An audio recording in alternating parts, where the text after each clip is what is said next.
16-month-old Kulsoom has measles and pneumonia. Doctors say she was too weak to be vaccinated against measles because, like many children in this Kabul hospital, she's suffering severe acute malnutrition, and they are fighting for their lives. 5-month-old Qasim was born with jaundice. He is very underweight, too weak to cry. His mother cannot afford to feed him, and she is distraught.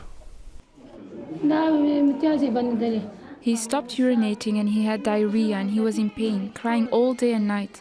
I don't have money to buy him milk, so I brought him to the hospital.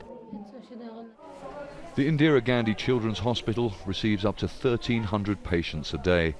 Sometimes children have to share beds because there aren't enough. 9-month-old Idara is also suffering from pneumonia. His mother struggles to give him oxygen through a mask. The hospital doesn't have the money to fit a central oxygen system. The World Bank has suspended funding for about 2,300 medical facilities like this one since the Taliban retook power in Afghanistan. At the hospital entrance, families wait for news of their young ones inside. The conditions at this hospital are shocking, and staff predict that the situation could get even worse in the coming winter months, when normally rates of pneumonia among children increase. The UN says 1 million children under the age of 5 could suffer severe acute malnutrition, a life-threatening condition, if international donors don't step up. The World Bank, other international institutions and governments say they want proof the Taliban is sticking to its promises on human rights before releasing money to treat children like these.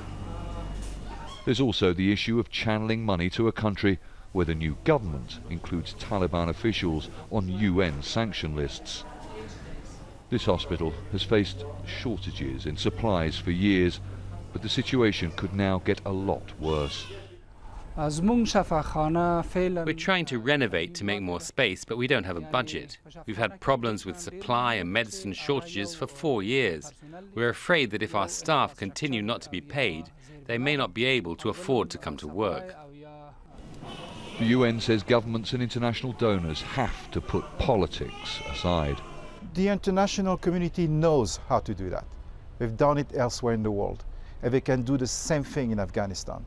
The international community has done it in Syria, in Yemen, in other parts of the world, and we begged and we pledged, we urged the international community to apply the same principles of generosity that they have applied elsewhere in the world. That's why we are appealing for Afghanistan today, for the children of Afghanistan. Afghanistan already has one of the highest child mortality rates in the world. Without international help, the UN says, many of the estimated 10 million children here who rely on humanitarian aid to survive will die. Charles Stratford, Al Jazeera, Kabul.